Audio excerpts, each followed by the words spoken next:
when he said to me, "You will never be anything. You will never do anything," it was like this curse declaration over me, and something rose up in me.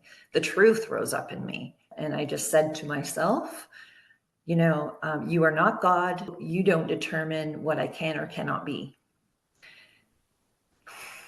And then I left him. And then it was another many years of healing since then. So 2011 till I started writing the book in 2014. And from there, I just kept purging and purging and healing as I wrote that book. So that book is a healing book and a truth book.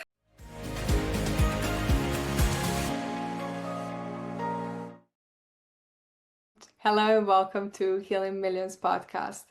Today I have a very special guest, Nattolie Chilton, who is trauma-informed author of Unsilenced, truth coach, and survivor who has walked through addiction, domestic violence, rejection, and deep trauma to find freedom and healing. In this conversation, we are going beyond the surface. You will hear what led Nattolie into addiction at such a young age, the pivotal moment that made her say enough, and the very first steps she took to start her healing journey. She'll also share what it's really like to survive domestic violence, how trauma shaped her relationships, what it took to repair them, and the surprising truth about where feelings of rejection actually come from. Nattolie, thank you so much for being on my podcast. My honor and pleasure to have you here. Thank you, Nina. This is amazing. I'm so happy to share today. Thank you, Nattolie. Before we start, I want to introduce to the audience your amazing book, Unsilenced. Why was it so important to you to publish the book and break the silence? Well, first of all, I felt like I was instructed by God to write it. Otherwise, I would not have. And especially as the years went by, it took almost 10 years to finish the project. And one major reason, first of all, was that my brother experienced abuse that was kept secret in our family. And the perpetrators were family members. And that was a huge, toxic soul sliver in our life. And it fragmented, just keeping that secret really fragmented the family and each of our souls personally. And I just felt like between his secret and the injustice of that, I just really wanted to tell the truth. And keeping secrets has been a huge part of my life and a huge problem.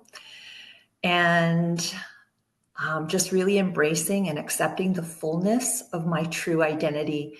And it is in truth that we can know ourselves fully. And that is why, starting with me, and now to extend this invitation to others who are just ready to stop holding those things and come out and live in the light. Thank you so much for the work you do. You're doing an incredible work. We are going to talk more about that. I want to start from the beginning. You became an addict at a very young age. What was really happening in your world and inside of you that led you there? My first addiction was, thank you for the question, Nina. That is a key. A key to trauma is that we want to numb it. And for me, sugar was the first thing. Starting from the age of 5, I was sexually abused, trigger warning, by a doctor and then by a local high school girl. And I just started really using tons of sugar. And sugar is actually a natural painkiller. But sugar is also biochemically equal to alcohol. So when I got to 12, I started to use alcohol. And the thing that really drove that was the rejection. I had a parent who only shone the light on what was wrong with me. So she had, I think, disowned her own darkness, and she was projecting that, like her unhealed wounds. So she lashed out and kind of, it's very common for people who've been through things to want to not deal with it and pass it along and hand it to the next person. And that's spoken about in the Four Agreements, how not to take things personally. But as a child, you really have no cognitive ability to separate, especially from your own parent, when all you're receiving is you're no good. And so that was just living, that was torture for me. And no matter what I did to try to earn acceptance, it was impossible. So alcohol and boys and trying to gain acceptance really any way I could, compulsively. I needed it.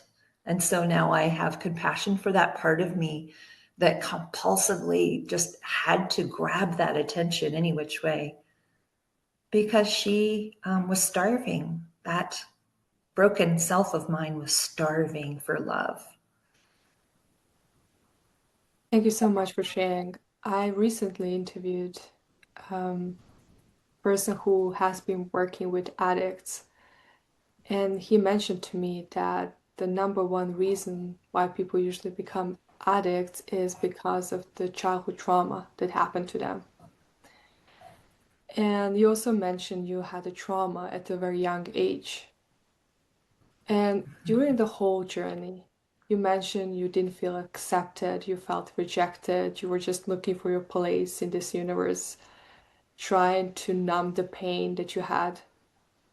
And could you take us back to that moment, how your life looked like in that moment? So paint a picture of that time. Yes. Probably one of the, so I became a real people pleaser pro.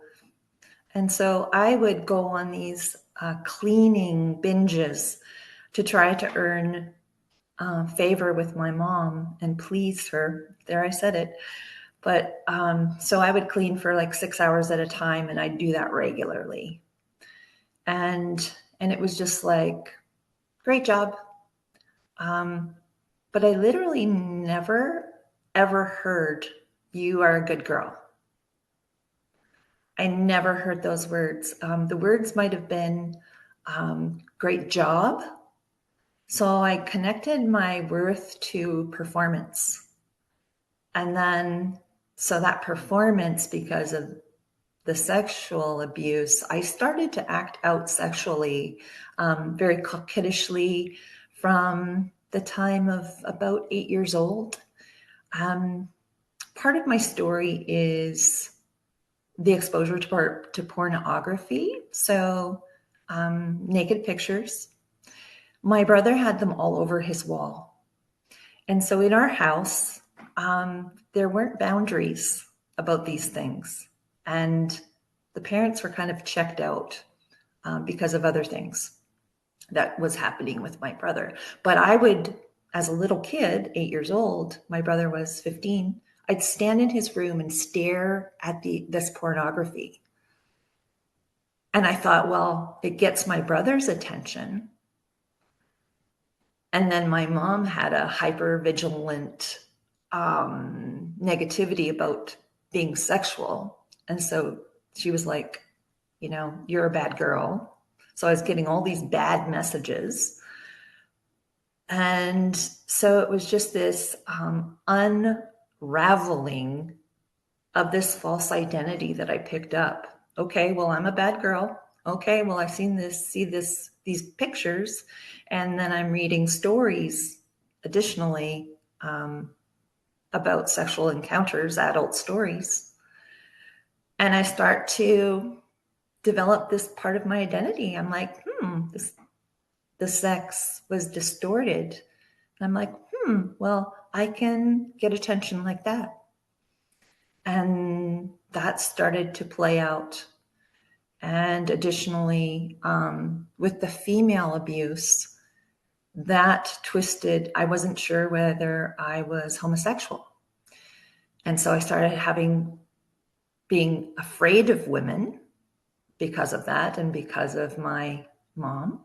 The female connection was not good.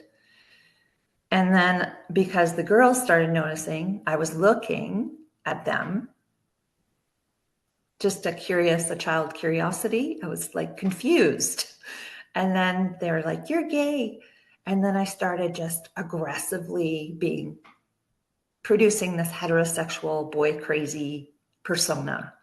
And that just caught fire as a teen and into my adulthood. That just grew into this raging fire of seduction. And that's how I could grab attention. And that's what I did. But it wasn't who I was. And it took me a long, long time to realize that was distorted because that's not who I am. Now that I'm sober, all those things I did, I would never do those things as a sober woman. Yeah, I'm quite modest, in fact, prudish by nature, or maybe because of those experiences. So now it's like so the balance goes like that. It's time to rebalance from every, huge shift on this way, then to bring it back into balance, find the middle of healthy sexuality and relationship. That's a long story. But Thank you so much for sharing your journey. In addition to battling addiction, you also survived domestic violence. Could you share a little bit about that? Sure. My belief and my experience is that the groundwork for this occurs in our original family. And it had occurred in my mom's original family, and later I learned in my father's. So that foundation, that generational cellular imprinting, and then just the whole environment of this rejecting critical environment. So I was just naturally drawn to the same kind of treatment that I had felt at home, and that was criticism and judgment. But with violence added and with exploitation added. So that's such a tough question. I just kind of fell into that relationship. My brother there had been trauma with my brother. And so at 21, I got pregnant with a much older man. And that kind of began that journey. I never wanted children, but there I was, pregnant with a man twice my age who was very aggressive, and I was very confused. So it was this power imbalance. It was part of me believed I deserved that treatment. Yeah, I got this sick satisfaction of receiving bad treatment because I hated myself also. So it felt quite natural to allow myself to be treated that way. So it was an inside outside situation and without support. So that's one thing I tell guests is that find a group, get into a group, get around other people, because I didn't have reflection. And that was a secret that I was struggling within without any support, any family, just me and God. So God started reaching me supernaturally. And that started to unwind. I started to gain enlightenment and insight. supernaturally. Thank you so much for sharing that. And I really want to talk about that point when you said, I need to change something. I cannot live like this forever. I need to break free. Can you take us back to that moment and how it was for you? Thank you, Nina. It wasn't until 2011, in fact, that point came. There were many turning points, slight turning points of my soul, going to school, beginning AA way back in 2001. But then I fell back into addiction for another decade. And I was, suffering with the separation from my children, which was just another level of pain with another abusive husband, with the power imbalance again. So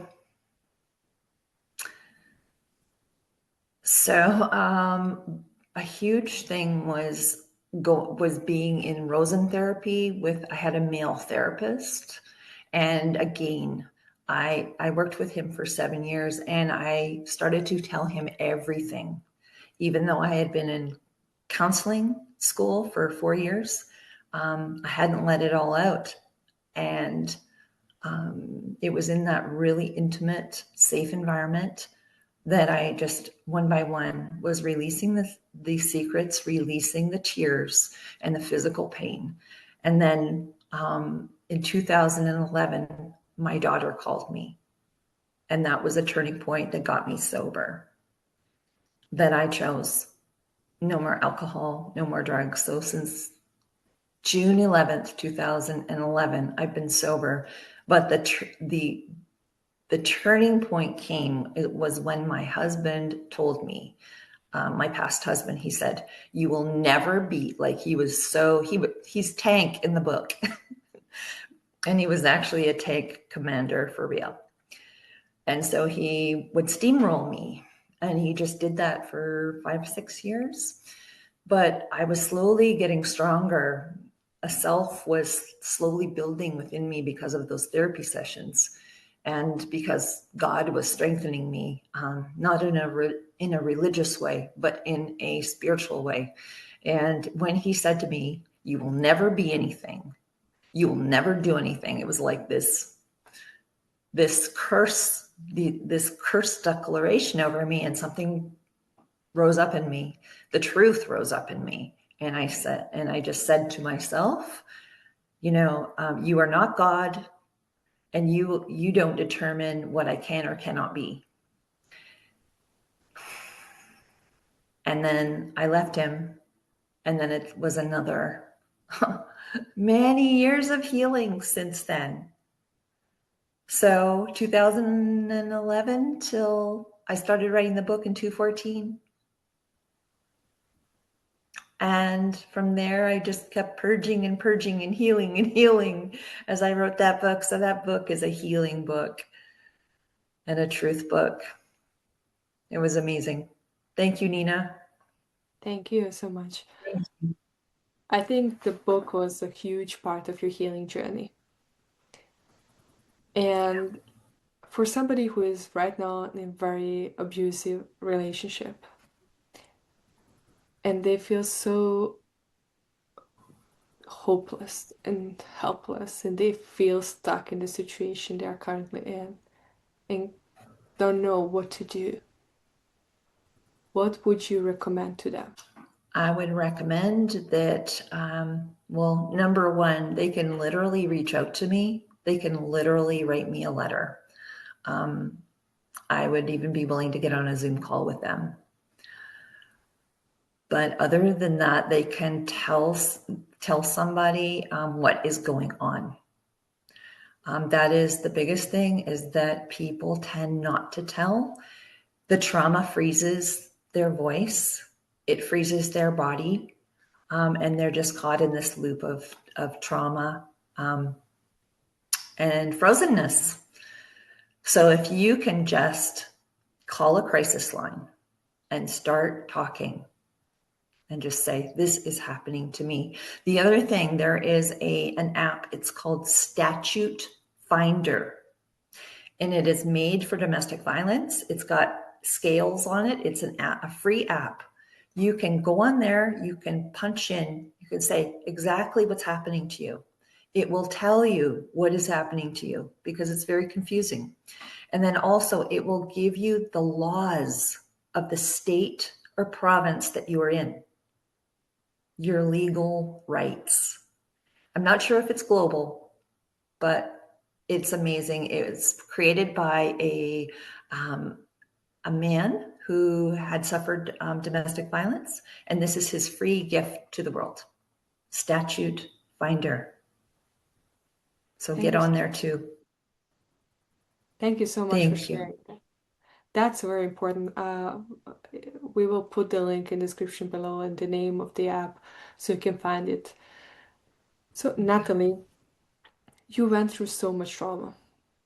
You had a lot of pain in your life from different life experiences. How did trauma shape the way you related to people, friendship, partners, even yourself? Thank you. It shut me down.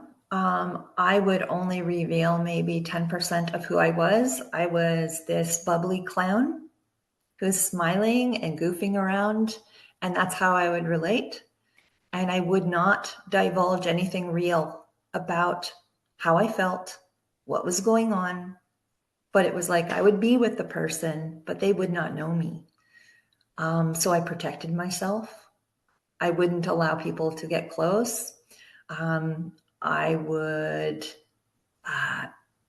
basically, if I could see, even with some of my massage clients, if they were coming too frequently and I could see there was a bond developing, I would be terrified.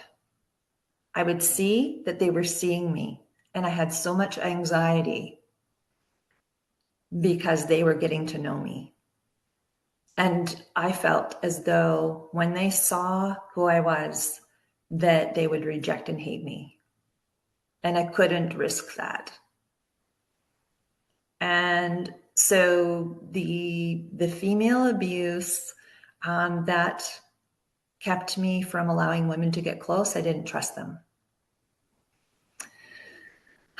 So the world that I'm now in, surrounded by women, here with you, and also if I were to see, say, a woman who was feminine, showing her bust line, I would dissociate. I would freak out.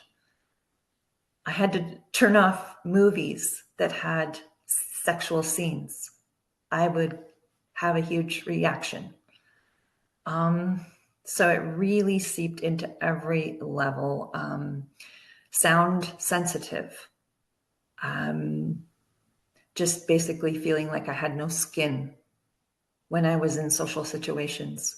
And it would like be this intensity that would build even up to like 215, 216. I would get in a group, massive anxiety. So it's been a slow reconditioning of allowing myself to bond with and talk. For many, many hours, I've had beautiful angels that have like you right now, listening to me, allowing me to speak and share truthfully, and continuing to accept me in a safe way. And so that's how we do it. For listeners, that's how you do it. Safe person by safe person, and you will know. You will feel it, and just allow your trust. Sometimes it takes time. So you trust a person, you see a person's behavior, you see their stability, and then you can give them a little bit of truth, and over time, because people reveal themselves over time. So in the beginning, I'd sometimes give too much intimate information when I was first starting to overshare. So, but I was mostly fortunate that most of those people were safe, so they didn't weaponize it, but a few did. A few harmed me with my information. It's worth it though. It's worth it, and you can heal. You can heal beyond all the reactivity I have, so you can too. Thank you so much for sharing. Repairing relationships after such a really hard life experiences is never easy, especially after addiction and abuse. What was it like to repair those relationships? What was the hardest and what was the most beautiful part of that? Repairing relationships. Well, I will use my youngest son as an example. And we were separated also. I was separated from all my children for periods of time. And with him, it was from 12 to I got him back in my life fully at 19. So it was inviting him to be completely honest with me, inviting, just saying, whatever you have, whatever you feel, I want to receive it. So he could get it all out. And that was very challenging to have, to allow him rage, to allow him. And then that also gave me the opportunity to be accountable and to apologize. And I had to do those things many times and show him stability. Just pour into when our children, when we're not there for them when they are young, that developmental period of time, it doesn't go away. So say he didn't get what he needed for most of his life. So now that developmental period of repair continues. They need all that time. So we're making up that time. And I just continue to love him and pour in. And so receiving the rage was hard. Not being defensive, just accepting my responsibility, my accountability. Also saying I didn't have it to give. So I couldn't be there for you like I wanted, like I could have been if I had been whole. So just those kinds of conversations. But the most beautiful part today is that we are so close. He has healed also. So the generational healing is evident. And when we need to do the work.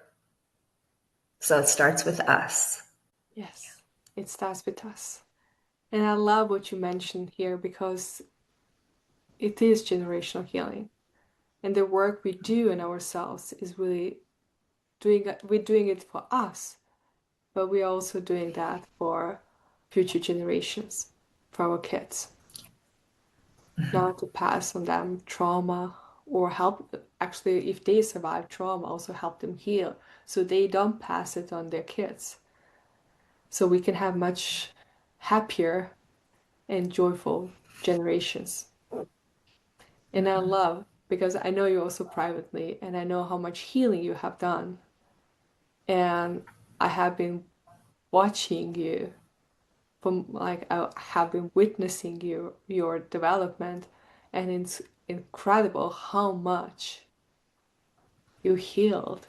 I have known you just for 1 year, but in that period of time, I saw huge development, huge growth. It wasn't easy.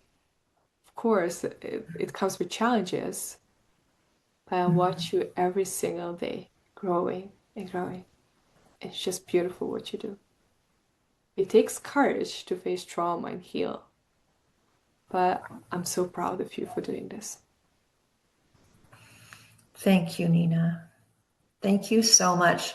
I'd like to show the picture, my picture that was given international recognition that will be on the cover of Unsilenced Audible. Perfect. Its name is Pain Repurposed. Wow. That's the title of the picture. And oh, I'm so excited. This has been a great interview. Thank you so much, Nina. Thank you so much. I would love to ask you a few more questions about addiction. Sure. What do you wish more people understood about addiction? That was a big part of why I wrote my book, is actually to give outsiders of dysfunction insight into why people are addicted, homeless people, people on heroin, all the things, all the addictions. And what comes to mind is there is a reason. There is a reason. There is always a reason for addiction. And so to extend compassion and I know it's hard, but to extend faith that they can actually recover. Because for me, I had people who actually told me that I had a healer, funny enough, tell me, you will never recover. You can never recover from this.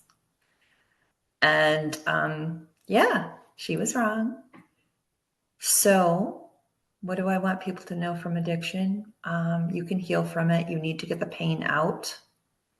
So as a supporter of someone with addiction, if you can just be a safe person, and often you can't fix them, but you can be kind, you can be safe, and you can love them. And the belief that people have extended to me has meant everything. And when I didn't, as a person with addiction, if you're watching this, if you have some good people, some good quality people in your life, here's what I used to do. I would look at that good quality person when I felt like I was nothing. And they would be my friend. And I would say to myself, this is the evidence that I am worth something, because somebody with value would not be spending time with me. They would not be in my life. So let the evidence of love, look at the evidence for that and stop looking at the other evidence of rejection, badness, brokenness. So what we focus on, we get more of. Thank you so much. That's such a beautiful message. Nattolie, you have an amazing project you're doing with your audiobook. Could you please share a little bit about that? Thank you. I'm so excited about this.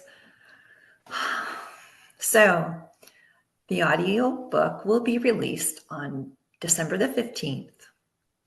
And we are literally we're doing an auction and a fundraiser. So tickets will be $20.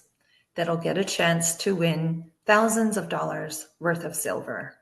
So silver bullion and other prizes. But here's the exciting part. The monies raised are going to actually free a family in Pakistan that are in debt bondage in the brick kilns.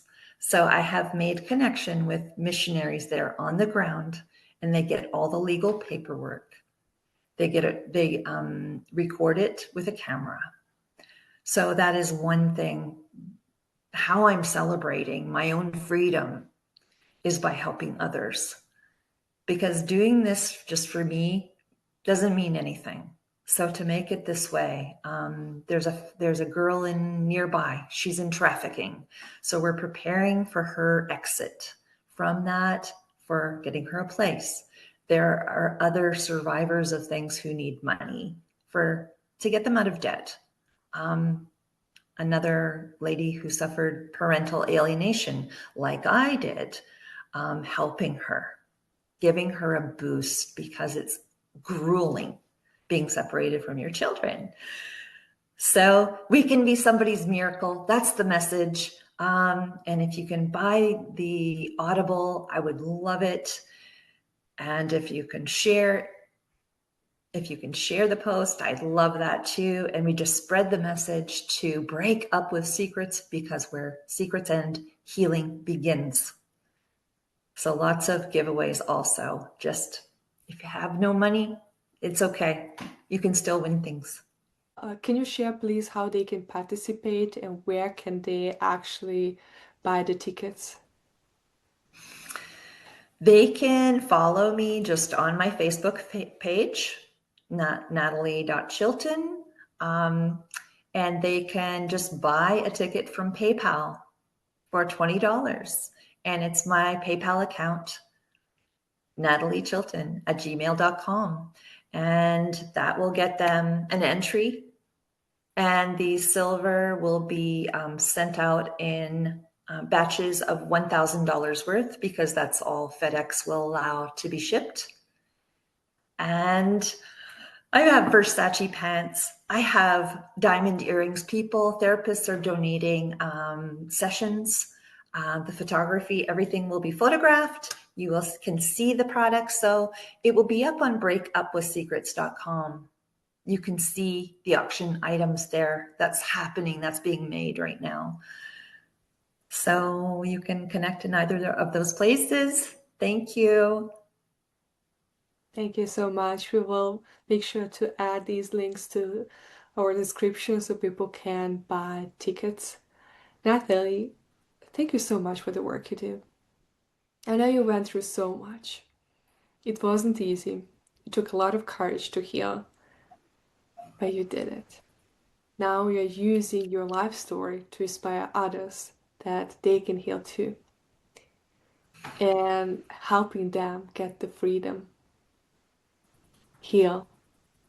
I'm so proud of you. Thank you so much for the work you do. If somebody wants to connect with you and work with you, how they can connect and how they can find you.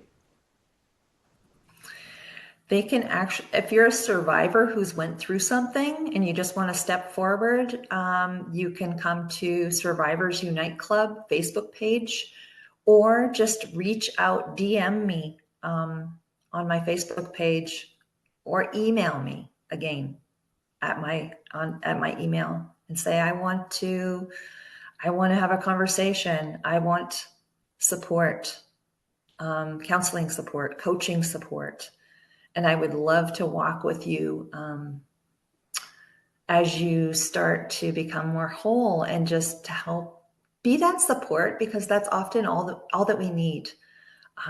Having somebody believe in us and support us as we, like a little toddler, learning to walk. We're learning to walk again, learning to be healthy again, learning to live again. And so I would love to do that with you.